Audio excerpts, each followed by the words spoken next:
الحمد لله نحمده ونستعينه ونستغفره ونؤمن به ونتوكل عليه ونعوذ بالله من شرور أنفسنا ومن سيئات أعمالنا من يهده الله فلا مضل له ومن يضلله فلا هادي له ونشهد أن لا إله إلا الله وحده لا شريك له ونشهد أن سيدنا ومولانا محمدا عبده ورسوله صلى الله تعالى عليه وسلم وعلى آله وأصحابه أما بعد قال الله تعالى أعوذ بالله من الشيطان الرجيم بسم الله الرحمن الرحيم وما أرسلناك إلا رحمة للعالمين صدق الله العلي العظيم اللهم صل على سيدنا محمد في أول كلامنا وصل على محمد في أوسط كلامنا وصل على محمد في آخر كلامنا. معزز سامعین اسلام اور سامعین باتمکین، اللہ تعالیٰ نے ہم سب کو اپنے پیارے حبیب کے متعلق کچھ سننے کے لیے جمع فرمایا، یہ اس کی بڑی رحمت ہے، کیونکہ جس سے عشق ہوتا ہے اس کو سننے کو دل چاہتا ہے. اس لیے علماء نے لکھا ہے سیرت کے سننے میں مزہ آ رہا ہے، یہ دلیل ہے اس بات کی کہ آپ کے دل میں عشق نبوی زندہ ہے، اور اگر طبیعت میں اکتاہٹ محسوس ہو رہی، پڑھنے کو دل نہیں چاہ رہا، یہ اس بات کی علامت ہے کہ عشق نبوی مان پڑ گیا ہے. تو اللہ نے ہمیں جمع کیا، یہ علامت ہے عشق نبوی کی. عزیزان گرامی، نبی اکرم صلی اللہ علیہ وسلم کی ذات اقدس برکت بھی ہے، رحمت بھی ہے. برکت آپ کی ذات، آپ کے متعلق اشیاء، آپ کے پاس رہنے والی چیزیں، ان ساروں میں برکتیں. آپ کے ساتھ کی برکت کی بات اگر آپ سے کروں تو جابر بن عبداللہ رضی اللہ تعالی عنہ کا ایک واقعہ یاد آتا ہے کہ وہ بیمار ہوئے، نبی اکرم صلی اللہ علیہ وسلم ان کی عیادت کو گئے، دریافت کیا کہ صحت بہت شدید مرض میں مبتلا ہے. نبی اکرم صلی اللہ علیہ وسلم نے اس وقت وضو کیا اور اپنے وضو کا پانی برتن میں جمع کیا اور کہا کہ اس پانی کو جس سے وضو کیا گیا جابر کے بدن پر چھڑک دو، اللہ شفا دے دے گا. راوی کہتے اس وضو کے پانی کو حضرت جابر بن عبداللہ رضی اللہ تعالی عنہ کے بدن پر چھڑکا گیا، اللہ نے شفا عطا فرما دی. علماء نے ایک طریقہ لکھا ہے، اگر آپ کا کوئی متعلق اور کوئی رشتہ دار یا گھر کا کوئی فرد کسی بیماری میں مبتلا ہے اور وہ لا علاج مرض ہے، دوا یہ بتائی کسی اہل اللہ سے وضو کرایا جائے، اس کے پانی کو کسی برتن میں جمع کرایا جائے، پھر بیمار پر چھڑکا جائے، اللہ شفا عطا فرما دے. یہ آپ کے وضو کے پانی کی برکت ہے. قتادہ بن نعمان رضی اللہ تعالی عنہ فرماتے ہیں احد میں میری بائیں آنکھ میں تیر لگا جس سے آنکھ کا پپوٹا میرے رخسار پر لٹکنے لگا اور وہ پتلی باہر آ گئی.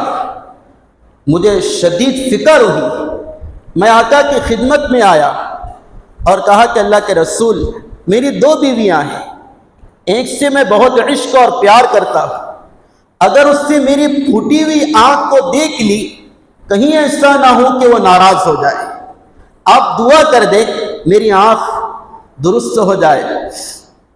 آقا نے اپنا لعاب نکالا، تھوک مبارک نکالا، قتادہ بن نعمان کی آنکھ کو لگایا۔ حضرت قتادہ کہتے اللہ نے آپ کی تھوک میں وہ برکت عطا فرمائی تھی، بڑھاپے تک وہ آنکھ سب سے زیادہ تیز روشنی والی رہی۔ یہ آپ کے تھوک مبارک کی برکت ہے۔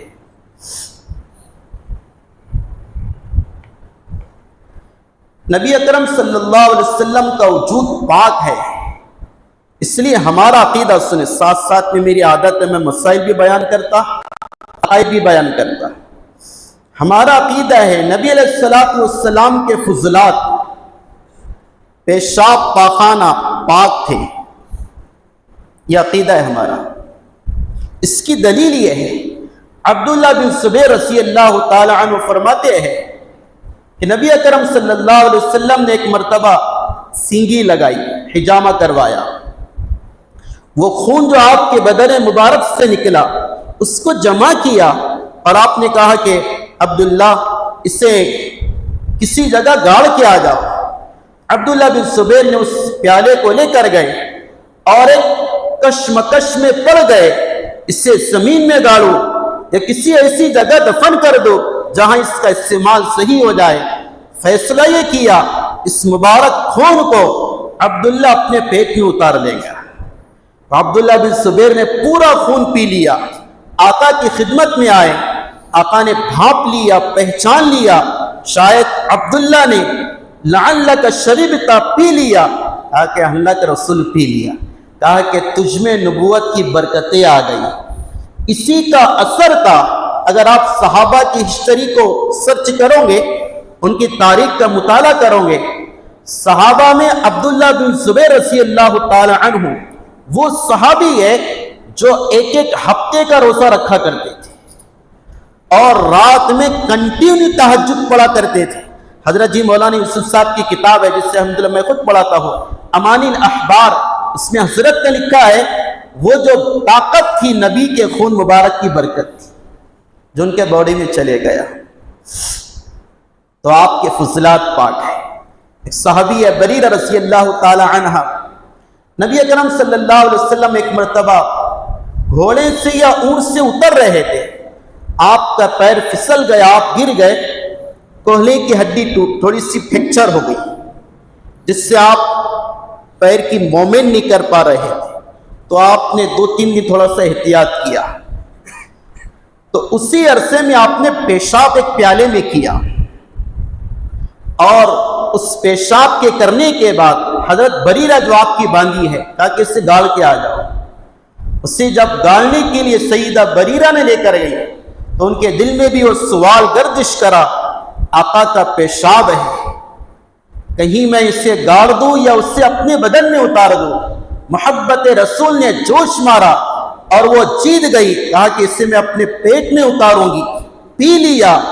آقا کی خدمت میں آ کر کہا میں نے اسے گاڑا، کہا کہ کہاں گاڑا؟ ایسی جگہ گاڑا جہاں پر وہ ضائع نہیں ہوگا۔ نبی علیہ السلام نے سمجھ گیا کہ تو نے پی لیا، کہا کہ ہاں پی لیا۔ تو آپ نے فرمایا بریرہ میرا پیشاب جس بدن میں گیا، جس پیٹ میں گیا، اللہ اس سے کبھی بیماری نہیں دیں گے۔ بریرہ فرماتی بڑھاپا آ گیا تھا، زندگی میں کبھی پیٹ درد نہیں ہوا۔ میں نے ایک بات آپ سے کہا، نبی کی ذات برکت ہے، اس پر میں آپ کو سنا رہا، آپ کی ذات برکت، آپ کی اشیاء جو آپ سے متعلق ہے یہ برکتوں والی ہے۔ ام سلیم رضی اللہ تعالی عنہ حضرت انس کی والدہ ہے، نبی اکرم صلی اللہ علیہ وسلم دوپہر میں آرام کے لیے ان کے گھر جاتے ہیں تو وہ چمڑے کا بستر بچھاتی ہے، اس پر آپ لیٹتے، آپ کے بدن سے پسینے کے مبارک قطرات ٹپکتے، وہ جمع ہوتے۔ ایک مرتبہ آپ نے دیکھا ام سلیم رضی اللہ تعالی عنہ اس قطرات کو ایک قرینے سے اور ایک طریقے سے کسی برتن میں جمع کر رہی ہیں۔ آپ نے فرمایا کہ ام سلیم کیا کر رہی ہیں؟ کہ اللہ کے رسول آپ کا پسینہ جمع کر رہی، کیا کروں گی؟ فرمایا ہم اس کے ذریعے سے ہمارے گھر میں جو خوشبو ہے اس خوشبو کو خوشبودار بنا لیں گے۔ اور مورخین نے لکھا ہے حضرت انس نے وصیت کی تھی جب میری وفات ہو جائے اس پسینے کے قطرات کو جو آقا کے جمع شدہ ہے میرے کفن پر ڈال دینا ہے۔ تاریخ گواہ ہے وہ قطرات جو آقا کے ایسے خوشبودار تھے اور ایسے مسیدار تھے، مدینہ میں کہیں بھی نکاح ہوتا، شادی ہوتی تو دولہے کو وہ خوشبو کے قطرات لگایا کرتے تھے۔ جی ہاں، عجیب آپ کی ساتھ میں برکت۔ ام سلمہ رضی اللہ تعالی عنہ فرماتی آقا کے بالوں کی برکت یہ ہے کہ آپ کے بال چند میرے پاس تھے، میں نے جھاگل میں ایک برتن میں اسے سیو کر لیا۔ مدینہ میں کسی کو بخار آتا، کسی کو پیٹ کا درد ہوتا، کسی کو کوئی مرض کا عارضہ ہوتا، اس بیمار کو میرے پاس لایا جاتا، میں اس برتن میں جس میں بال تھے پانی ڈالتی، اس کا پانی بیمار کو پلایا کرتی تھی۔ اللہ نے ہمیشہ شفا عطا کی۔ آقا کی ساتھ میں برکتیں ہیں، آپ کا وجود امت کے لیے برکت ہے۔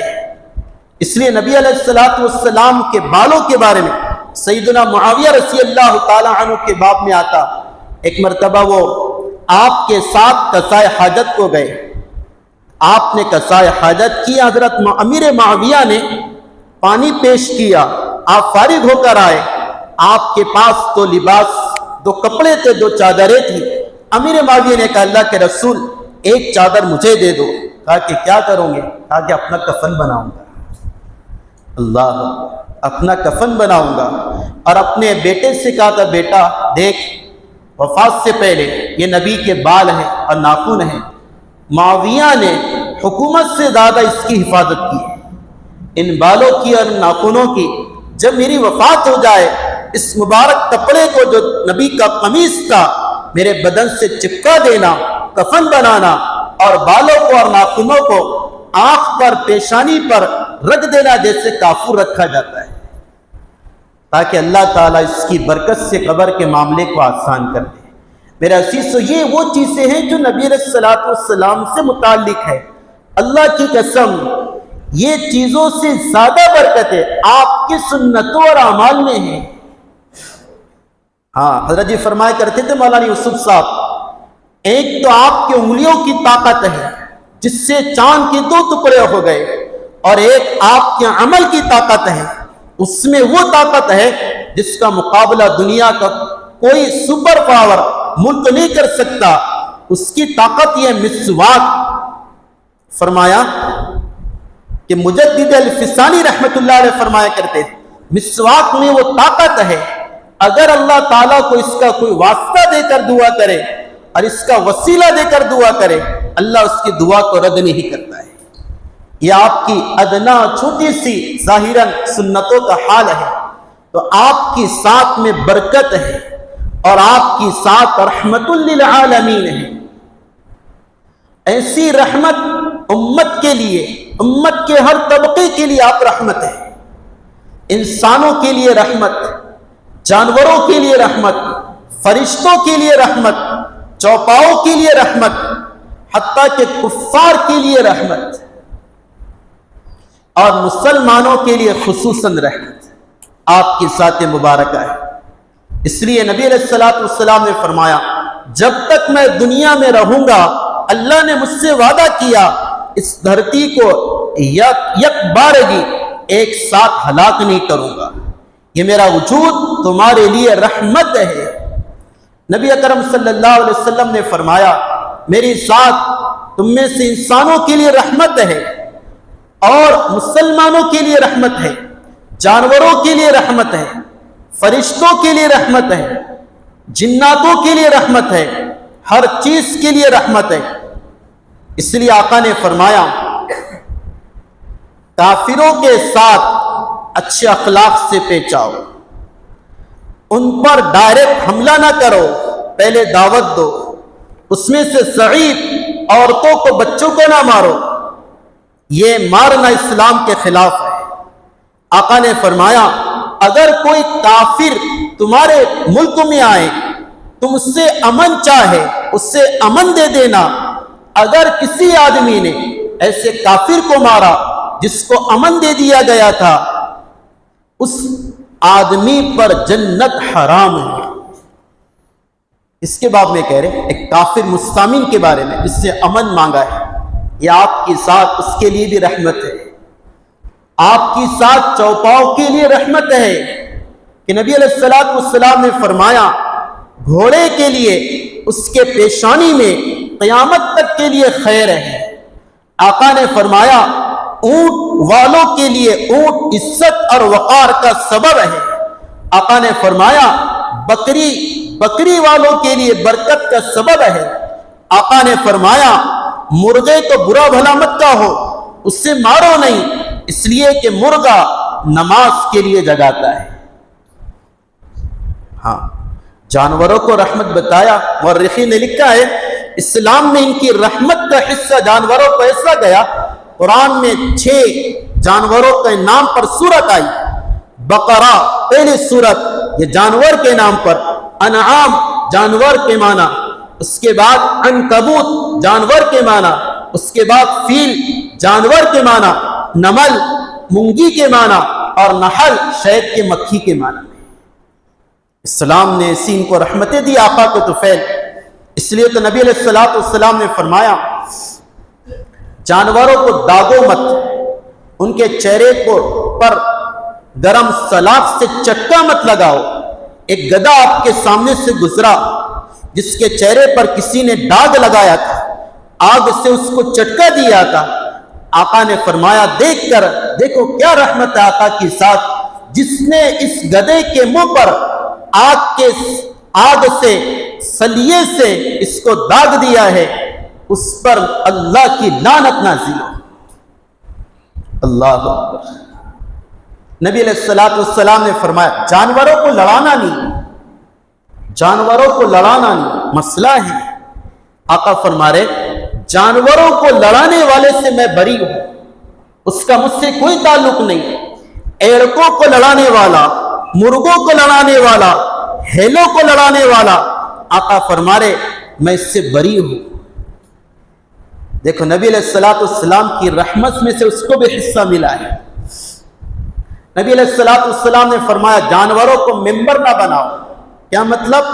ایسا نہ ہو کہ جانور کو کھڑے کر دو اور اس پر بیٹھ کر تم گھنٹوں سے باتیں کرو، گھنٹوں سے گفتگو کرو. نہیں، وہ بھی جان ہے، ہر نفس والے میں، پر جگر والے میں جان ہے، اسے بھی تکلیف کا احساس ہوتا ہے. آقا نے فرمایا کسی جانور کو نشانی کی جگہ مت بناؤ. یعنی ایسا نہ ہو تم نشانہ سیکھنا چاہ رہے تو کوئی سیکھنے کے لیے دیوار کو اپنا مطمع نشانہ بناتا ہے یا کسی لٹکی ہوئی چیز کو نشانہ بناتا ہے. آقا نے فرمایا جانوروں کو نشانہ نہیں بنانا، جانوروں کو خامخواہ نشانہ نہ بنانا. جس نے نشانہ سیکھنے کے لیے جانوروں کو اپنا تختہ مشق بنایا اللہ کی اس پر لعنت اترتی. میرے عزیزو یہ آقا کی ساتھ جانوروں کے لیے رحمت ہے. اس لیے تو نبی علیہ الصلوۃ والسلام نے فرمایا جانور پالو تو ان کو حصہ دو. اور آپ نے عجیب بات فرمائی تم میں سے اگر کوئی گھوڑے کا چرانے والا ہو، گھوڑے کی سواری کرنے والا ہو، اونٹ والا ہو، کسی سفر میں ہو، سبزہ نظر آ جائے تو اپنے جانور کو حصہ دیا کرو. یعنی تھوڑی دیر 10-15 منٹ اس سے ہریالی میں چرنے کا موقع دیا کرو. آقا کی ساتھ جانوروں کے لیے بھی رحمت ہے. آپ نے فرمایا ایک خاتون کو جہنم اس وجہ سے ہوئی بلی کو پال رکھا تھا، نہ اسے کھانا دیا اور نہ اسے چارہ دیا، نہ دانا دیا، نہ اس کے غذا کا انتظام کیا. اللہ نے عابدہ ہونے کے باوجود اور روزہ رکھنے والی ہونے کے باوجود گویا کہ اس کو جہنم میں ڈال دیا ہے. تو آقا کے ساتھ جانوروں کے لیے بھی رحمت، کفار کے لیے بھی رحمت، آقا کے ساتھ جنات کے لیے بھی رحمت. ہاں کہ نبی علیہ الصلوۃ والسلام ایک مرتبہ مکہ المکرمہ میں تھے، نصیبین کے جنات آئے، 6 6 مرتبہ آپ نے جناتوں کو دعوت دی ان کے پاس جا کر، 6 مرتبہ، 3 مرتبہ مکہ المکرمہ میں، 3 مرتبہ مدینہ المنورہ میں آپ باقاعدہ گئے، انہیں دین سکھایا۔ اور عجیب بات، عبداللہ بن مسعود کہتے ہیں جب آپ واپس آ رہے تھے تو آپ ان جناتوں کی تعریف کر رہے تھے کہ نعم الجن ہم، او کما قال، بڑے پیارے لوگ تھے ملک شام کے، وہ نصیبین ملک شام میں آتا ہے۔ تو میں نے پوچھا، عبداللہ بن مسعود کہتے ان میں کیا صفات تھی؟ اللہ کے رسول صلی اللہ علیہ وسلم آپ انہیں بڑا پیارا کہہ رہے ہیں، تاکہ صفت یہ تھی وہ لوگ قرآن سیکھنے میرے پاس آئے تھے، انہیں قرآن سے بڑا شغف تھا، انہیں قرآن کا بڑا ایک مزہ آتا تھا، ایک بڑا اشتیاق تھا، وہ اس غرض سے میرے پاس آئے تھے، دین سیکھنے آئے تھے، اس لیے بڑے عمدہ ہے۔ اس لیے قرآن سیکھنے پر جنات آقا کی نگاہ میں معزز بن سکتے ہیں۔ یہ امت کے قرآن سیکھیں گا بڑھاپے میں آقا کی نگاہ میں مکرم کیوں نہیں بنے گا؟ ضرور بنے گا۔ رحمت اس طرح ہے، ان جناتوں نے سوال کیا تھا، اللہ کے رسول کھانے کا انتظام کر دو، ہمارے لیے کھانے کا بڑا مسئلہ ہے۔ عجیب بات آقا نے ان کے لیے فرمائی، کہا کہ ٹھیک ہے، میں تمہارے لیے کھانے کا انتظام اس طرح کرتا ہوں، جس جانور پر بسم اللہ پڑھی جائے اور بسم اللہ کر کے ذبح کیا جائے، اس جانور کی ہڈی اگر تمہارے ہاتھ میں لگیں گی، اللہ تعالیٰ سے میں دعا کرتا ہوں کہ اللہ اس ہڈی کو اسی طرح گوشت والی بنا دے جیسا کہ وہ جانور سے نکلنے کے وقت میں تھی۔ اس لیے حضرت مولانا یوسف صاحب رحمۃ اللہ علیہ لکھا ہے امان الاحبار میں کہ جو بھی ہڈی ان کے ہاتھ میں پہنچتی ہے حلال جانور کی، اللہ اس پر گوشت دوبارہ چڑھا دیتے ہیں۔ انہوں نے دوسرا سوال کیا کہ ہمارے جانوروں کی غذا کا انتظام کر دو، جانور کہاں سے کھائیں گے؟ آقا نے فرمایا حلال جانور جو اسلام میں حلال ہے، اس جانور کی لید اگر اس پر سے تمہارے سواریوں کا گزر ہوگا اور وہ اسے کھانا چاہیں گے، اللہ اس لید کو دوبارہ اسی پوزیشن میں کر دیں گا جیسے پہلے تھی، یعنی گھاس بنا دیں گا۔ اس لیے نبی علیہ السلام نے کیا فرمایا؟ ہڈی سے استنجا نہیں کرنا، ہڈی سے استنجا نہیں کرنا۔ ریزن کیا ہے؟ وجہ کیا ہے؟ وہ تمہارے بھائیوں کی غذا ہے۔ اس لیے نبی علیہ السلام نے فرمایا لید سے استنجا نہیں کرنا، لید سے سوکھا ہوا گوبر ہے اس سے استنجا نہیں کرنا، وہ تمہارے بھائی یعنی جنات ان کے سواریوں کی غذا ہے۔ جیسے تم نہیں پسند کرتے تمہاری غذا کو کوئی ناپاکی میں ملوث کرے، اسی طرح وہ بھی پسند نہیں کرتے کہ ان کی غذا کو کوئی ناپاکی میں ملوث کرے۔ یہ آقا کی ذات ان کے لیے بھی رحمت ہے، اور میرے آقا کی ساتھ میرے آپ کے لیے بھی رحمت۔ کیا آپ نے وہ درد، وہ شفقت اور وہ رحمت اور وہ آپ کی رافت، وہ آپ کی الفت، وہ آپ کی گویا کہ درد دلی اور آپ کی دریا دلی امت کے لیے جس کی نظیر عدیم ہے، جس کی مثال غیر موجود ہے، کہ سیدہ عائشہ رضی اللہ تعالیٰ عنہ فرماتی آپ کو امت کے لیے ایسی رحمت دل میں تھی کہ اگر آپ نماز پڑھاتے، باہر اگر کسی بچے کے رونے کی آواز آتی، آپ نماز پڑھا رہے، فرض نماز ہے، اور باہر بچے کے رونے کی آواز آ رہی، آپ کو ایسا امت کے لیے درد تھا، شفقت تھی کہ کہیں ایسا نہ ہو میں نماز کو لمبی کر دوں، وہ بچہ جو ماں کی فراق میں رو رہا، اس کی ماں نماز میں ہے، بچہ رو رہا ہے، آقا کو یہ بھی پسند نہیں آیا میں نماز کو طویل کروں، طوالت میں اس کی فراقت طویل ہو جائے گی،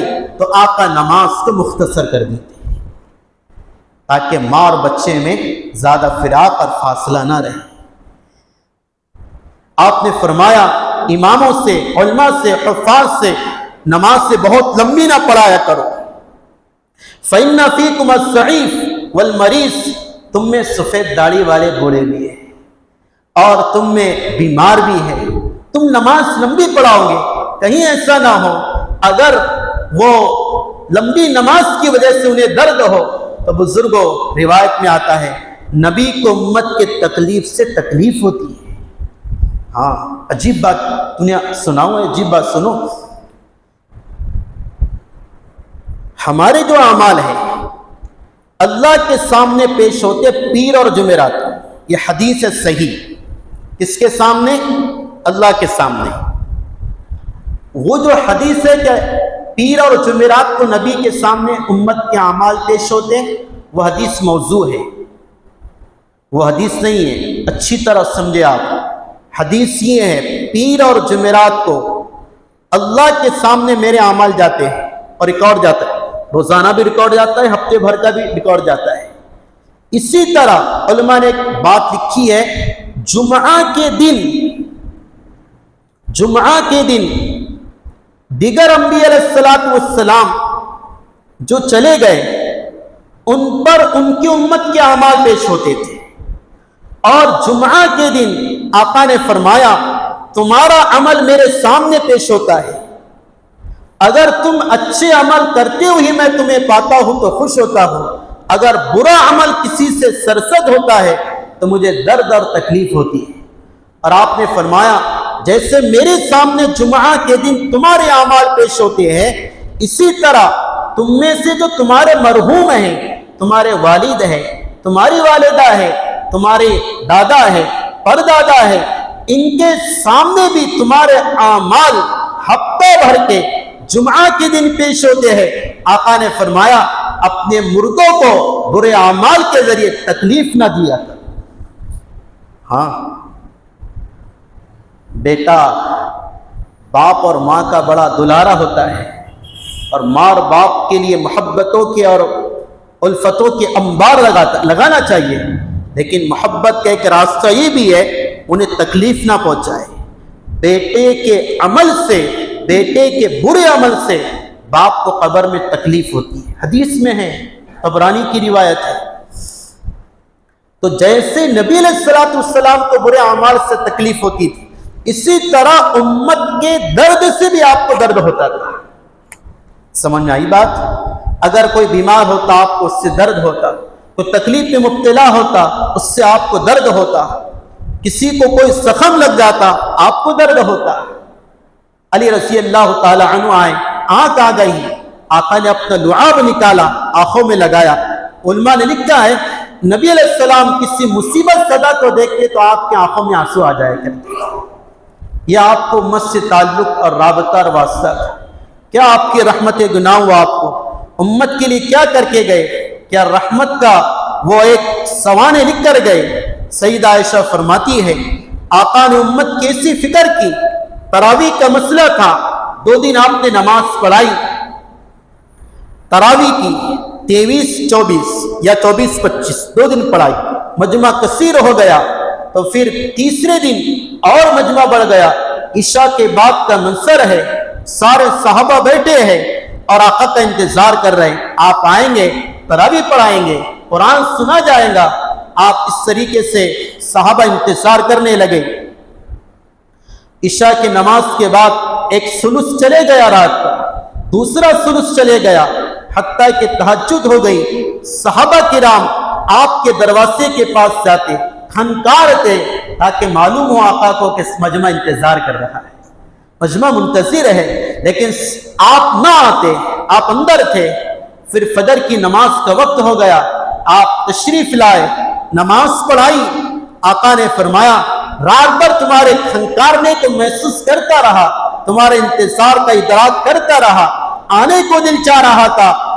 نہ آنے کی وجہ صرف یہ تھی، میں نے سوچا اگر میں آ جاؤں، تراویح پڑھا دوں، مجمع سادہ ہے، پڑھانے والے نبی ہے، پڑھنے والے صحابہ ہے، اللہ کو عمل پسند آئے گا، کہیں تم پر تراویح فرض نہ قرار دی جائے اور پھر تم میں سے کوئی نہ پڑھے تو اسے گناہ ہوگا.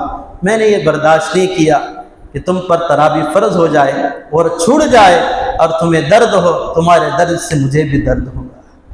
یہ آقا کی رحمتوں کی داستان ہے. حضرت سیدہ عائشہ رضی اللہ تعالی عنہ فرماتی ہے خاتون کو دیکھے آپ نے مدینہ میں جو بہت عابدہ، زاہدہ، متقیہ، صائمہ تھی. تو اس کا ایک کمرہ جو اس کا حجرہ تھا اس میں دیکھا رسی بنی ہوئی ہے. تو آقا نے پوچھا یہ رسی کا کی ہے؟ تو کہا کہ حضرت یہ رات بھر تہجد کا نوافل میں رہتی ہے، اونگ آتی ہے تو رسی کو پکڑ لیتی ہے. جس سے اس کی نیند چلے جاتی، گرنے نہیں پاتی، وہ اتنی گویا کی عبادتوں نے مشقت اٹھا رہی. آقا نے فرمایا اس سے کہہ دینا عبادتوں میں اتنی مشقتیں نہیں ہیں، اپنی جان کا بھی خیال کیا کر. نبی علیہ السلام نے کیا ہمارا خیال کیا اور کیا رحمتیں بتائی. ہم سے کہا تم میں سے کوئی اگر چلے تو دونوں چپلیں پہن کر چلنا، ایک چپل یا ایک جوتا ایک پیر میں پہن کر نہیں چلنا. کہیں ایسا نہ ہو تم ایک چپل پہن کر ایک جوتا پہن کر چلو، بیلنس ان بیلنس ہو جائے، تم گر جاؤ گے، تکلیف مجھے ہوگی. آقا نے فرمایا تم میں سے کوئی چھت پر سونا چاہے، ایسی چھت پر نہیں سونا جس کی وال نہ ہو، جس کی تائرے پیٹ نہ ہو. کہیں ایسا نہ ہو نیند میں کروٹیں کھاتے کھاتے نیچے گر جاؤ گے، تمہیں بھی تکلیف ہوگی، تمہارے درد سے تمہارے نبی کو بھی تکلیف ہوگی. اللہ اکبر. نبی علیہ السلام نے فرمایا، یہ دیکھو یہ ساری چیز میں نے ایک جگہ بات کی، ایک جملہ کہا، جتنے بھی شریعت کے طریقے ہیں، نبوت کے جو سنتیں ہیں، یہ ساری سنتوں میں ہمارا مفاد ہے. اس کا مفاد ہے ہمارا مفاد. اس جملے کو نوٹ کر لو. آپ جس بھی سنت پر آپ واچ کرو گے، مانیٹر کرو گے، اس میں میرا آپ کا نفع ہے. بس غور کرو. آقا نے فرمایا تم میں سے کوئی بیت الخلا میں جائے، الٹا پیر رکھنا، سیدھا نہیں رکھنا. کیوں فرمایا؟ مفاد میرا ہے، آقا کا نہیں. کیا مفاد ہے؟ وہ یہ ہے ان کیس تم ٹوائلٹ میں جا رہے، سیدھا پیر اندر رکھو گے، الٹا باہر رہے گا، اسی وقت تمہاری موت آ جائے. سائنس کہتی ہے زیادہ تر وزن کا معیار سیدھے قدم پر ہوتا ہے. سیدھا اندر رکھتے وقت موت آ جائے، تم اندر ٹوائلٹ میں گر جاؤ. تو تمہیں میں کہتا ہوں الٹا پر رکھا کرو، موت آئے گی تو باہر گرو گے، ناپاکی سے محفوظ رہو گے. اللہ. نبی علیہ السلام نے فرمایا تم میں سے کوئی جوتا پہنے، جوتے کو جھاڑ لیا کرو، کہیں ایسا نہ ہو اس میں کوئی بچھی ہو، کوئی زہریلا جانور ہو، تم اسے پہن لو، تمہیں تکلیف ہوگی، تمہارے تکلیف سے مجھے بھی تکلیف ہوگی. نبی علیہ السلام نے فرمایا ایسی جگہ نہ بیٹھو جہاں پر سایہ بھی ہو، دھوپ کی کرنیں بھی آ رہی، تمہارے بدن اور باڈی پر کچھ حصے پر دھوپ ہے، کچھ حصے پر سایہ ہے. ایسے جگہ پر نہ بیٹھنا، پرہیز کرنا بہتر ہے. ایسی جگہ میں جانے سے کیوں؟ کہیں ایسا نہ ہو کچھ حصہ سائے میں، کچھ حصہ دھوپ میں رہے گا، تمہیں برس کی بیماری نہ ہو جائے. ہاں دیکھو غور کرو آپ، چھوٹی چھوٹی باتیں ہیں، چھوٹی چھوٹی باتیں ہیں، لیکن اس میں ہمارا مفاد ہے. نبی علیہ السلام نے فرمایا ایسی کمرے میں نہ سو ہو جہاں پر تم اکیلے ہو، پورا گھر ہے اکیلے ہو، گھر میں کوئی تمہارے علاوہ نہیں. ہاں یہ دیکھو سنت طریقہ ہے. اکیلے مت سو ہو، پورا گھر ہے اس میں آپ اکیلے ہیں، باقی گھر میں کسی روم میں کوئی نہیں. ایسا نہ ہو تمہیں رات میں کوئی بیماری لاحق ہو جائے، تمہیں کوئی ضرورت پڑ جائے، تمہیں ہارٹ اٹیک آنے لگے، تمہیں اور کوئی ایمرجنسی آ جائے، کوئی مددگار نہیں، تم تکلیف سے جلستے رہو گے. کہیں ایسا نہ ہو وہ تکلیف سے تم وابستہ ہو جاؤ تو تمہارے تکلیف سے تمہارے نبی کو بھی تکلیف ہو. اللہ آپ کی ساتھ برکت بھی ہے، رحمت بھی ہے، آپ کے طریقوں میں میرا آپ کا مفاد بھی ہے. جس پر آپ غور کرو اور جس کو آپ دیکھو. آقا نے فرمایا پانی بیٹھ کر پیو. کیسا پیو؟ بیٹھ کر پیو. کیوں؟ ایسا نہ ہو پانی کھڑے ہو کر پیئیں گے تمہارے معدے کو نقصان ہو جائے گا. علماء نے لکھا ہے زمزم واحد پانی ہے جو پیٹ کے معدے پر کھڑے ہو کر گرتا ہے تو اس سے معدے کو نقصان نہیں ہوتا، اس لیے کھڑے ہو کر پینا اچھا ہے، افضل ہے، مستحب ہے. باقی جون سا پانی ہے کھڑے ہو کر پیئیں گے معدے کو نقصان ہوگا. آقا نے فرمایا کہ نہیں، بیٹھ کر پانی پیا کرو. میرے عزیز و بزرگو دوستو، یہ نبی کی سیرت ہے. خلاصہ اس کا میں نے کہا آپ کی ذات رحمت بھی ہے، برکت بھی ہے، طریقوں میں آپ کی مفاد بھی ہے۔ آپ کی ذات بوڑھوں کے لیے رحمت۔ آپ نے فرمایا سفید داڑھی والوں کی قدر کیا کرو۔ 3 لوگوں کی قدر کہا، آپ نے کہا ان کی قدر کرنا اللہ کی قدر کرنے کے برابر ہے۔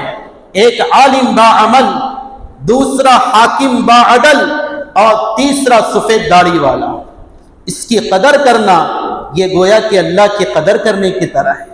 آقا نے فرمایا جو سفید داڑھی والے بوڑھے کی عزت کرے، ادب کرے، خدمت کرے، اللہ جب یہ بوڑھے میں پہنچے گا، بڑھاپے سے 2-4 ہوگا، اس کے لیے خدمت کا انتظام کر دیں گے۔ جوان کے لیے بھی رحمت ہے کہ جوانی کے بارے میں کہا جوان اللہ سے ڈر کر متقی بن کر اپنی جوانی گزارے، اللہ اس سے عرش کا سایہ عطا فرماتا ہے۔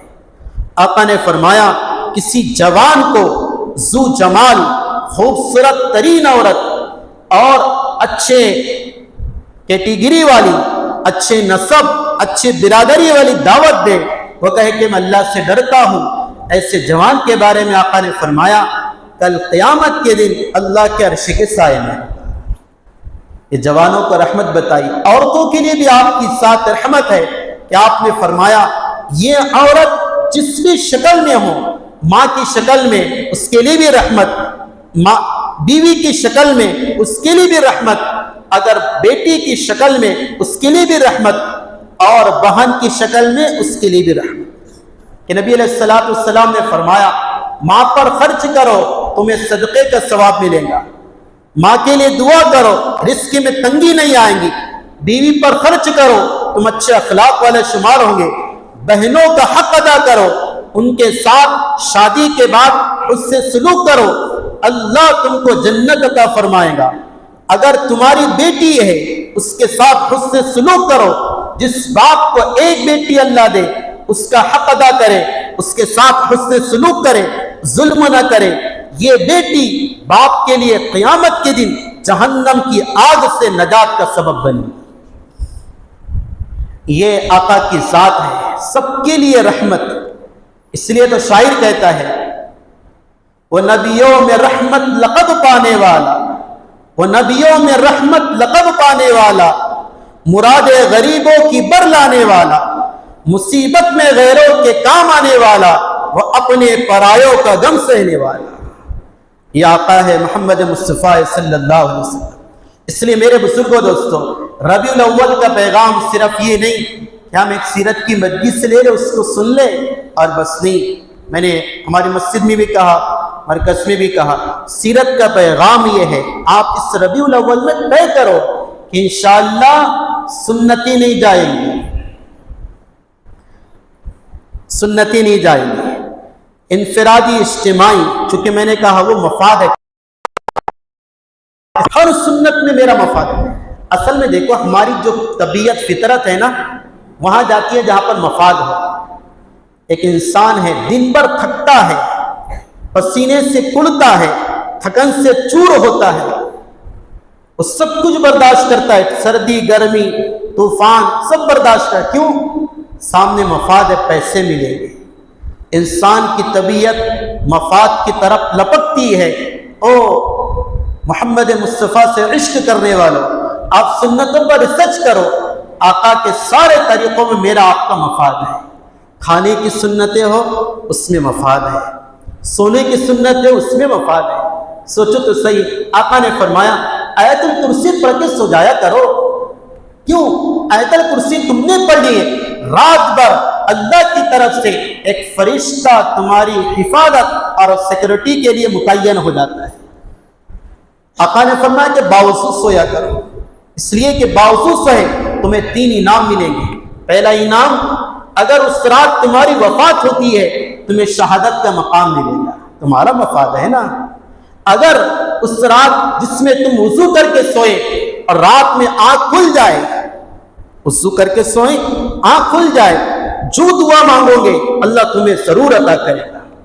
اور تیسری بات، وضو کر کے سو، تمہارا مفاد ہے، کیا ہے کہ جب بھی سوتا ہے انسان اس کی روح آسمانوں میں جاتی ہے، جو باوضو سویا اس روح کو آسمانوں میں عرش کے پاس سجدہ کرنے کی اجازت ملتی ہے. اسی کا نتیجہ ہوتا ہے فجر کی نماز کی توفیق ہوتی ہے, دن بھر طبیعت میں وساوس سے حفاظت ہوتی ہے. تو سونے کی سنتوں پر غور کرو, کس کا مفاد ہے؟ میرا آپ کا مفاد. آقا نے فرمایا سو بستر جھاڑ کر سویا کر, بستر جھاڑ کر. اللہ اکبر, بڑی عجیب بات. آپ نے فرمایا بالکل اندھیرا کر کے مت سویا کرو. اتنی آسان بات ہے یہ, کامن سینس کی بات ہے. کیا نبی کے خیالات تھے, کیا تصورات تھے, اور کیا ادراکات تھے, اور کیا تخیلات تھے امت کے باب میں, امت کے حق میں. بالکل اندھیرا مت کر دو, کہیں ایسا نہ ہو رات میں کوئی چیز آ جائے اور تمہیں ڈس لے اندھیرے میں. آقا نے فرمایا تم اگر کسی جنگل میں ہو, سنت ہے کہ آپ اعوذ بکلمات اللہ التامات من شر ما خلق اس کو 3 بار پڑھ لیا کرو. تمہیں مجھ سے بڑا تعلق ہے, اگر اس جگہ پر کوئی زہریلا جانور ہوگا تمہیں ڈس دے یا نہیں, وہ تم سے دور رہے گا. سمجھے؟ نبی علیہ السلام نے فرمایا کپڑوں کے بارے میں, کپڑوں کی سنت یہ ہے پہنے تو جھڑک کر پہنا کرو, پاجامہ بیٹھ کر پہنا کرو, قمیص میں سیدھا ہاتھ پہلے ڈالا کرو, بسم اللہ کر کے پڑھا کرو. عجیب بات آپ کو سناؤ, نبی علیہ السلام نے فرمایا جس نے قمیص بسم اللہ کر کے اتاری, بسم اللہ کر کے اتاری تو شیاطین اس کے سطر سے کھیلتے نہیں. یہ بسم اللہ شیاطین اور اس کے سطر کے درمیان حجاب اور پارٹیشن بن جاتا ہے. اس کا مفاد ہے, میرا مفاد ہے, میرا فائدہ ہے. نبی علیہ السلام نے فرمایا بیت الخلا جاؤ تو اللہم انی اعوذ بک من الخبث والخبائث پڑھ لیا کرو. اس کا مفاد ہے کہیں ایسا نہ ہو وہ ناپاک جگہ ہے, ناپاک خبیثہ وہاں رہتے ہیں, تم دعا پڑھ کے جاؤ گے. میں تمہیں ایک وظیفہ بتاتا ہوں, وہ دعا ہے, اس کو پڑھ کے چلے جانا. اس ناپاک جگہ کی گندی مخلوق تمہیں نقصان نہیں دے گی. باہر آؤ, کیا فرمایا غفرانہ کا پڑھو. کیا پڑھو؟ غفرانہ کا پڑھو. کیوں غفرانہ کا ہے؟ استغفار کیوں کہا؟ غفرانہ کا الحمدللہ الذی اذھب عنی العذا وعافانی. اندر گناہ کرنے گئے تھے, استغفار کیوں ہے بیت الخلا سے نکلنے کے بعد؟ 6 وجہ علامہ انور شاہ کشمیری نے لکھی ہے, ایک وجہ سناتا چلوں. استغفار اس وجہ سے ہے او مسلمانوں, او جیالو, اور نبی کے جیالو, کہ جو نجاست پیشاب پاخانہ تم سے باہر نکلا ہے اس کا نکلنا اتنی بڑی نعمت ہے کہ تم اس کا شکریہ ادا نہیں کر سکتے. جاؤ دیکھو جس کا پیشاب رک جاتا ہے وہ کیسا ماہی بے آپ کی طرح تڑپتا ہے, سسکتا ہے, تڑپتا ہے اور بے چین ہوتا ہے. جس کا پاخانہ رک جاتا ہے وہ کیسا تڑپتا ہے.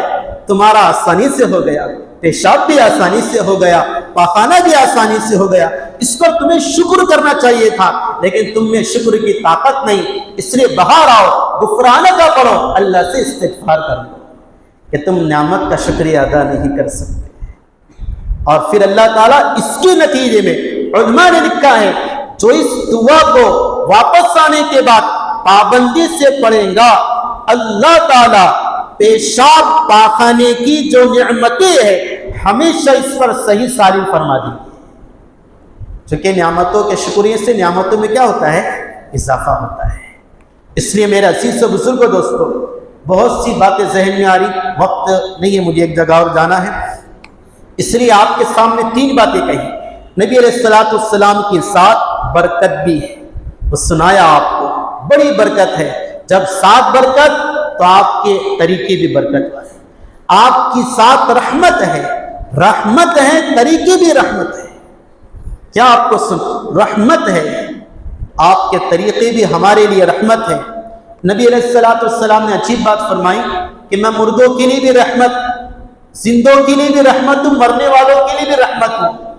کیا فرمایا؟ مرنے والوں کے لیے بھی رحمت ہوں. اس طرح کہ اگر تم میں سے کسی کی ڈیتھ ہو رہی, کسی کی موت ہو رہی, کوئی سکرات میں ہے, اس کے پاس یاسین پڑھو, اور سورہ دخان پڑھو۔ یاسین کا پتہ ہوتا، دخان کا پتہ نہیں ہوتا، تو سورہ یاسین بھی پڑھنا ہے، سورہ دخان بھی پڑھنا ہے، اس کو پڑھ لو، تمہارے مردوں کی تکلیف دور ہو جائے گی۔ نبی علیہ السلام نے فرمایا تم میں سے کسی کا انتقال ہو رہا، اس مرنے والوں کو وضو کرا دو۔ کیا کر دو؟ وضو کرا دو۔ اور آپ کہیں گے مفتی صاحب وہ تو چونکہ کرٹیکل صورت ہوتی ہے وہاں وضو کیسے کرائیں گے؟ سکرات میں وضو نہیں کرا سکتے، کم از کم مرنے والے کو سکرات میں تیمم کرا لو۔ نبی علیہ السلام نے فرمایا جس کی وفات اس حالت میں ہو، وہ وضو کیا ہوا ہو یا وہ تیمم کیا ہو، آنے والا فرشتہ جو اس کی روح نکالنے آتا ہے وہ اس سے مصافحہ کرتا ہے اور اسے شہادت کا ثواب عطا فرماتا ہے۔ تو میں تمہارے مرنے والوں کے لیے بھی رحمت ہوں، تمہارے زندوں کے لیے بھی رحمت، تمہارے مردوں کے لیے بھی رحمت، میں بھی رحمت، میرے صحابہ بھی رحمت۔ آخری بات کہہ رہا ہوں، میرے صحابہ بھی رحمت ہے، ہر ایک صحابی رحمت ہے، میرے اہل بیت بھی رحمت ہے، میری بیویاں بھی رحمت ہے۔ ہاں میرا ایک صحابی جو سا صحابی ہو اس کی اتباع کر لو گے تم ستاروں تک، دنیا میں جیسے ستاروں سے راستہ پا لیتے ہو، میرے صحابہ میں سے ایک کی اتباع کر لو گے راستے کو پا جاؤ گے۔ میرے سارے صحابہ تمہارے لیے رحمت ہے، اس لیے آقا نے فرمایا میری محبت کی وجہ سے تم اس سے محبت کرو گے، اگر اس سے بغض کر لیا یقیناً تمہارے دل میں میرا بغض ہوگا۔ کسی نبی نے جانے سے پہلے اپنے ساتھیوں پر اعتماد نہیں جتایا، اللہ نے نبی کو بھیجا تھا، یہ واحد نبی ہے جس نے جانے سے پہلے اپنے صحابہ پر اعتماد جتایا اور خوشی کا ایک گویا کہ اظہار کیا کہ فجر کی نماز کا وقت ہے، پیر کا دن ہے۔ فجر میں حضرت ابوبکر صدیق مصلی پر کھڑے، صحابہ نماز پڑھ رہے، آپ کے آخری وقت میں 17 نماز ابوبکر صدیق نے پڑھائی ہے۔ تو فجر کی نماز کے بعد حضرت انس کہتے ہیں آپ نے سیدہ عائشہ سے کہا پردہ ہٹاؤ، پردہ ہٹایا گیا، آپ نے امت کو دیکھا، حضرت ابوبکر کو دیکھا، آپ ہنسی کے مارے اور خوشی کے مارے جھومنے لگے، آپ کا چہرہ مسکرا دیا، ایسا کھل گیا جیسا پھول مرجانے کے بعد کھل جاتا ہے، گلاب کے جیسا خوشنما ہو گیا، پردہ ڈال دیا۔ محدثین کہتے آخری مرتبہ فجر کی نماز میں آقا نے امت کو دیکھا، ابوبکر صدیق کو مصلی پر دیکھا، صحابہ کو مقتدی بن کر دیکھا، مسکرایا۔ وجہ کیا ہے؟ غلط وجہ ہے۔ حضرت شیخ الحدیث مولانا زکریا رحمۃ اللہ علیہ فرماتے ہیں میرے دل میں ایک وجہ یہ آتی ہے اور ایک ریزن یہ پیدا اللہ نے کیا ہے کہ آخری وقت میں حضرت ابوبکر صدیق کو آپ نے مصلی پر دیکھا، صحابہ کو دیکھا تو آپ نے خوشی کا اظہار کیا، آپ سمجھ رہے تھے میری بات میری امت کو سنبھالنے والا پیدا ہو گیا، میری امت کو لے کر چلنے والا اللہ نے پیدا فرما دیا۔ تو گویا کہ آپ نے صحابہ پر اعتماد کیا۔ اس لیے میرے محترم بزرگوں دوستو چند باتیں آپ سے کہیں، اس کا خلاصہ یہ ہے نبی علیہ السلام کے ساتھ رحمت ہے، برکت بھی ہے، آپ کے طریقوں میں بھی برکت ہے۔ ملا علی قاری رحمۃ اللہ علیہ کا مفہوم سناتے چلو، حضرت فرماتے ہیں نبی علیہ السلام سے محبت کی علامت یہ ہے کہ آپ کی سنتوں سے محبت کرو گے۔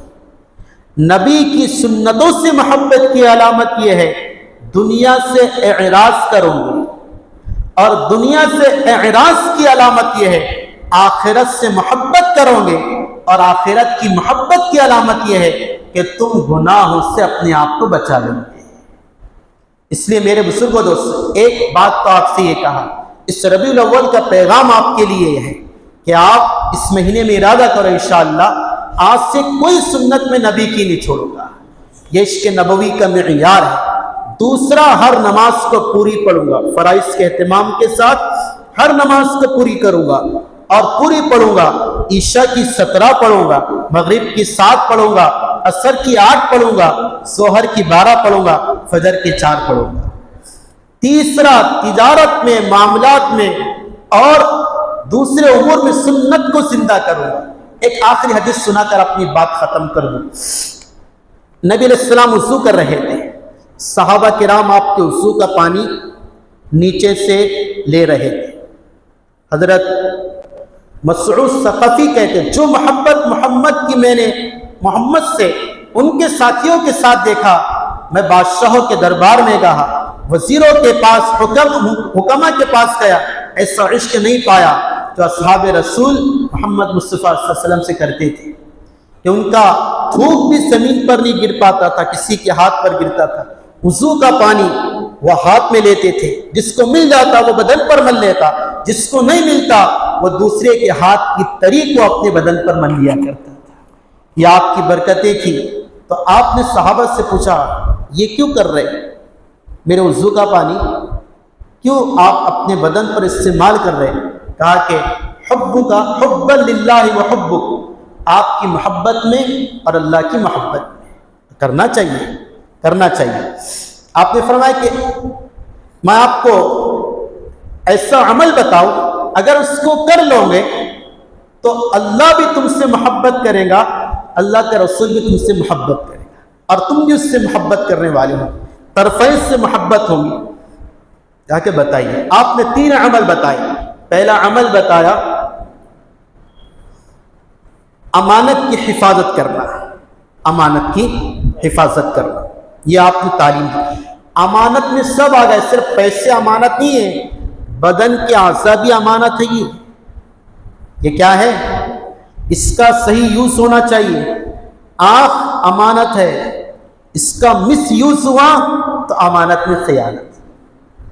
زبان امانت ہے، مس یوز ہوا خیانت۔ اسی طرح بات، کسی کا راز امانت ہے، کسی جگہ ظاہر کر دیا خیانت کر دی۔ بات سمجھ آئی؟ اس کا وسیع تر مضمون ہے۔ دوسری چیز آقا نے فرمائی صدق و مقالی، زبان کی سچائی، اس کا اہتمام کرنا، سچ بولنا۔ تم سچ بولتے رہو گے، آسمانوں میں صدیق گردانے جاؤ گے۔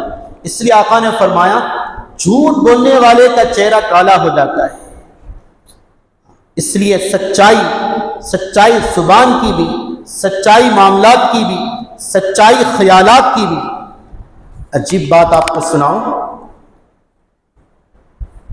مولانا عبد الرحمن صاحب کامل پوری رحمۃ اللہ علیہ ایک خط لکھ رہے تھے۔ اس سے خط آتا نا، آپ کو کسی کا خط آیا کہ بھائی میری والدہ کا انتقال ہو گیا، آپ دعا فرما دیں، تو آپ جواب کیا لکھتے ہیں؟ آپ کی والدہ کی موت کی خبر سنا تو بڑا افسوس ہوا، کیا ہوا؟ ایسا لکھتے نا، بڑا دکھ ہوا۔ تو حضرت مولانا عبد الرحمن صاحب دکھا رہے تھے، کامل پوری رحمۃ اللہ علیہ، بڑے بزرگ ہیں، کہا کہ لکھو آپ کا خط موصول ہوا، آپ کی والدہ کی وفات کی خبر سن کر اتنا لکھا تھا، رک جاؤ، بریک کرو، اسٹاپ کر دیا، چند سیکنڈ رکے رہے، اس کے بعد لکھوایا کہ لکھو آپ وفات کی خبر سن کر تکلیف۔ خادم نے پوچھا کیا وجہ ہے، چند سیکنڈ کیوں رکایا؟ کہا کہ دراصل میں کیا لکھا رہا تھا، آپ کی والدہ کی وفات کی خبر سن کر تکلیف، تو میں نے یہ لکھانے سے پہلے دل میں محسوس کیا کہ واقعتاً دل کو تکلیف ہو رہی کہ نہیں ہو رہی، تو میں نے محسوس کیا کہ ہاں تکلیف ہو رہی، تو میں نے اس کو فیئر کرایا۔ یہ ہے اندر باہر کی سچائی، ورنہ سامنے خیریت سے ماشاءاللہ بہت اچھے ہے، دعا ہے تمہارے پیچھے، اندر کچھ باہر کچھ، ظاہر میں کچھ باطن میں کچھ۔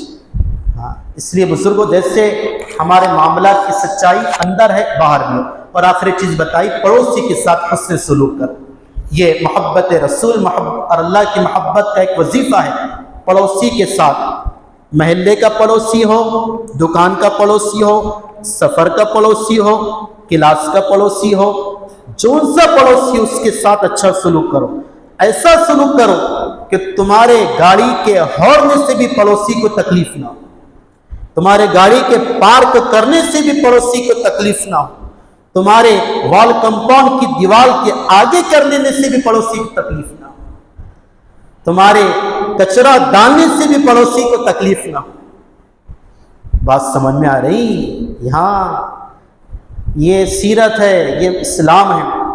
آج کل تو کوئی احساس نہیں، سرکاری پراپرٹی کر لو ہڑپ، کون وال کمپن آگے کر رہا، کوئی بولنے والا نہیں، بول دیا کہ حق بات بولو چپ جاتی ہے، کیا آپ برابر لو نا، تھوڑا سا آگے کیوں لے رہے؟ عجیب مسلمانوں میں یہ رواج آتا ہے، کہیں بھی گاڑی پار کر دینا، کہیں بھی رکھا لینا، ڈسپلن نہیں رہا سوسائٹی، ڈسپلن نہیں رہا جو سیرت نے بتایا۔ آقا نے فرمایا ایک بالش اگر کوئی زمین کسی کی غصب کر لے، حدیث سن کے جاؤ، ایک بالش کسی کی بھی، اس کو گویا کہ انلیگل طریقے سے قابض ہو جائے اس پر، اس زمین کے ساتوں زمین توق بنا کر اس کے گلے میں جائیں گی، اور اس قبضہ کرنے والے کی نہ نفل نماز قبول ہوگی نہ فرض نماز قبول۔ بالکل صحیح حدیث ہے مشکات شریف کی، سمجھ آئی بات؟ تو آقا نے فرمایا محبت اللہ کی اور میری، اس کا معیار امانت کی دیانت داری، زبان کی سچائی اور پڑوسی کے ساتھ حسن سلوک، یہ آج کا میرا سبق ہے۔ اللہ تعالیٰ سے دعا ہے اللہ تعالیٰ وہ برکت سیرت کے ہمیں عطا فرمائے جس مقصد کے لیے ہم جڑے ہیں، اور جو باتیں کہی گئی اللہ اس پر مجھے آپ کو عمل کی توفیق عطا فرمائے۔ ہر جگہ ایک بات کہہ رہا، آپ سے بھی کہتا ہوں، مسجد میں بھی کہا، ربیع الاول اور ربیع الثانی، پہلی بہار ابھی دوسری بہار آئے گی، کم سے کم آپ پڑھے لکھے احباب ہیں، آپ ایک سنجیدہ طبقہ ہو، کریم امت کا مال ہو، آپ اپنے طور پر اس مہینے میں سیرت کی کتاب ضرور پڑھو۔ ایک کتاب ہندی میں بھی گویا کہ دستیاب ہے، اردو میں بھی ہے، انگلش میں بھی آپ کو مل جائیں گے PDF وغیرہ، مطالعہ کرو، نبی کی سیرت پڑھو۔ آپ لوگ جانکار ہیں نبی کی سیرت میں، جیسے میں نے بتایا نا یہ چیزیں، اس کا انگلش کر کے آپ گویا کہ برادران وطن کو بھیجو، اس کی تشہیر کرو، نبی کی سیرت سے امت کو آگاہ کراؤ، جو غلط الزام لگائے گئے اس کو ختم کرو۔ جو آپ کر سکتے ہیں نا وہ میں نہیں کر سکتا، کیونکہ میرا دائرہ ایک محدود ہے، آپ ان لوگوں سے متعلق ہیں، وہ سوسائٹی میں جاتے ہیں، اس لیے نبی کے عملاً کردار کو پیش کرو، نبی کی تعلیمات کو پیش کرو۔ اس زمانے میں جتنا میڈیا کا مس یوز ہوا ہے اتنا کسی زمانے میں نہیں، اس لیے ضرورت ہے میڈیا کے صحیح یوز کی، اور الیکٹرانک جو آلات ہیں اس کو صحیح استعمال کرنے کی، یہ بھی وقت کی ضرورت ہے۔ تو سیرت کا مطالعہ کر کے آپ اس کے پیغامات کو پوری امت میں شائع کرو، ارسال کرو۔ اللہ تعالیٰ مجھے آپ کو اس پر عمل کی توفیق سعید عطا فرمائے۔ دعا آپ کر لیجیے، درود شریف پڑھ لیں اور اس کا اہتمام بھی کریں۔ درود شریف کا روزانہ صبح شام کی تسبیحات ہے، 100 بار اس کو پڑھا کرو۔ نبی علیہ السلام نے فرمایا ایک بار درود پڑھے گا اس پر 10 رحمتیں، تو 10 بار پڑھیں گا 100 رحمتیں، جو 100 بار پڑھیں گا 100 بار پڑھیں گا محبت سے۔ آدھی روایت میں نے پڑھا، آقا نے فرمایا اللہ اس کے پیشانی پر کیا لکھ دیتے ہیں؟ اس کے پیشانی پر مومن لکھ دیتے ہیں اور نفاق سے بری فرما دیتے ہیں۔ 100 مرتبہ محبت کے ساتھ درود شریف پڑھنے والوں کے لیے اللہ مجھے آپ کو درود شریف کی برکت عطا فرمائے۔ اللہم صلی علی سیدنا و مولانا محمد وعلی آل سیدنا و مولانا محمد صلی اللہ علیہ وسلم۔ اللہم لک الحمد کلہ ولک الشکر کلہ ولک الملک کلہ ولک الحمد کلہ ولک القوة کلہ تبارکت یا ذا الجلال والاکرام۔ اللہم انا نسألک الہدى والتقى والعفاف والغنى۔ اللہم انا نسألک حبک وحب رسولک والعمل الذي يبلغنا عند حبك۔ اللهم إنا نجعلك في نحورهم ونعوذ بك من شرورهم۔ اللهم اهدنا فيمن هديت وعافنا فيمن عافيت وتولنا فيمن توليت وبارك لنا فيما أعطيت وقنا شر ما قضيت فإنك تقضي ولا يقضى عليك إنه لا يذل من واليت ولا يعز من عاديت تباركت ربنا وتعاليت۔ نستغفرك ونتوب إليك۔ صلى الله على النبي الكريم۔ اللهم اغفر للمؤمنين والمؤمنات، اللهم انصر المسلمين والمسلمات خصوصا في بلاد فلسطين والغزة۔ اللهم افتح عليهم مسجد الأقصى اللهم انزل عليهم رحمة من السماء وبركة من السماء ونصرة من السماء وعافية من السماء وفتحا من السماء. اللهم إنا نجعلك في نحورهم ونعوذ بك من شرورهم. اللهم لعن الكفرة الذين يقاتلون أولياءك ويقاتلون الأطفال ويكذبونك ورسولك. اللهم شتت شملهم ومسك جمعهم ودمر أشرارهم وزلزل أقدامهم وخالف بين كلمتهم وخذهم أخذ عزيز مقتدر وأنزل بهم بأسك الذي لا ترد عن القوم المجرمين ولا ترد عن القوم الظالمين. ربنا آتنا في الدنيا حسنة وفي الآخرة حسنة وقنا عذاب النار. یا اللہ ہمارے گناہوں کو معاف فرما، سیئات کو حسنات میں تبدیل فرما. یا اللہ اپنے رضا والے اعمال میں لگنے کی توفیق سعید عطا فرما، گناہوں سے مکمل طور پر بچنے کی توفیق عطا فرما. ظاہراً باطناً، جلوت میں، خلوت میں، دن میں، اجالے میں اپنا ڈر اور تقوی عطا فرما. سنتوں کا اہتمام عطا فرما، اپنا عشق عطا فرما. جس مقصد کے لیے جڑے ہیں، بیٹھے ہیں، سنے ہیں، سنایا گیا ہے، اسے قبول فرما، کمی کوتاہی کو معاف فرما. ہمارے دلوں میں اپنا عشق زندہ فرما، عشق رسول کو زندہ فرما. یا اللہ سیرت سے محبت عطا فرما، اعمال سیرت سے محبت عطا فرما، سنت دعوت سے محبت عطا فرما، سنت معاملات سے محبت عطا فرما. یا اللہ تمام سنتوں سے محبت عطا فرما. یا اللہ امت مسلمہ کے حال پر رحم فرما. یا اللہ کرم کا معاملہ فرما. یا اللہ خصوصاً اہل فلسطین کی حفاظت فرما. یا اللہ مجاہدین اسلام کی حفاظت فرما. یا اللہ قوت عطا فرما، شجاعت عطا فرما، روحانی ایمانی قوت عطا فرما. یا اللہ اپنا کرم شامل حال فرما. یا اللہ ظالموں کو نیست و نابود فرما، ظالموں کے کیفر کردار کے پہنچنے تک فاصلے فرما. یا اللہ ان کے شرور سے اور ان کے ناپاک وجود سے یا اللہ صفحہ ہستی کو پاک فرما. یا اللہ جو عافیت اسلام نے مانگی ہے وہ ساری عافیت اہل اسلام کو عطا فرما.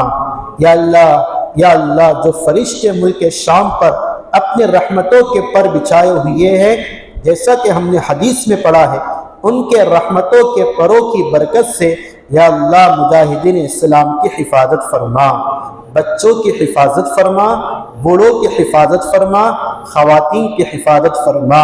یا اللہ حق کا غلبہ فرما، حق کو غالب فرما، حق کو بلند فرما. یا اللہ نبی اکرم صلی اللہ علیہ وسلم نے فتنوں کے زمانے میں جو خیرات آپ سے مانگی ہیں وہ خیرات ہمیں اور پوری امت کو عطا فرما. جن شروع سے پناہ چاہیے اس سے ہماری حفاظت فرما. یا اللہ ہماری ماں باپ کی نسل میں جس کا انتقال ایمان کی حالت پر ہوا ہے ان تمام کی مغفرت فرما، ان تمام کے قبروں کو نور سے منور فرما. اللہ اس مجلس میں جو پریشان حال ہے اس کی پریشانیوں کو دور فرما، بیماروں کو شفا عطا فرما. یا اللہ ہماری دعاؤں کو نبی اکرم صلی اللہ علیہ وسلم کی برکتوں سے اپنے کرم اور فضل سے مستجاب اور منظور فرما. ربنا تقبل منا انك انت السميع العليم وتب علينا انك انت التواب الرحيم. صلی اللہ تعالی علی النبی الأمی الحاشمی الکریم. آمین برحمتک یا ارحم.